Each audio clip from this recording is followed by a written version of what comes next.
السلام علیکم ناظرین، اس ویڈیو کلپ میں آپ کو آئندہ دنوں کی موسمی صورتحال کے بارے میں کچھ معلومات دی جاتی ہے۔ اگرچہ آج خیبر پختونخوا کے شمالی پہاڑی علاقوں، پٹھوار ریجن، کشمیر کے تقریباً بھیمر سے لے کر کوٹلی تک بارش ہونے کے امکانات ہیں۔ اس کے علاوہ پنجاب کے مشرقی علاقوں میں بھی آج کے دن پھر بارش ہونے کے امکانات نظر آ رہے ہیں۔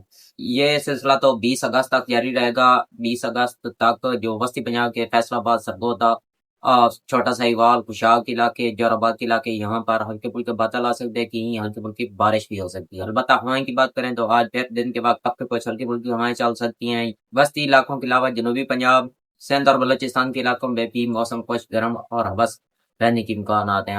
بات کریں 20 سے لے کر 24 اگست کے درمیان وسطی پنجاب میں اچھی بارشیں ہوں گی، وقتاً فوقتاً ہوگی۔ البتہ 22 اور 23 کی رات اور 23 اور 24 کی رات کو وسطی پنجاب کے جو جھنگ، سرگودا، فیصل آباد، منڈی شاہ، جمنا، جڑا والا، چھوٹا سہیوال، ملتان، کوٹ ادو، لیا، پکھر، توسا، میاں والی، یہ ڈیرہ اسماعیل خان، تو بٹ گرام، یہاں تک بارش ہونے کے امکانات ہیں۔ یہ بارش 2 دن رہے گی۔ اس کے علاوہ نورپور تھال میں بھی بارش ہو سکتی ہے، تقریباً 15 سے لے کر 20 ملی میٹر تک یہ بارش فی الحال نظر آ رہی ہے۔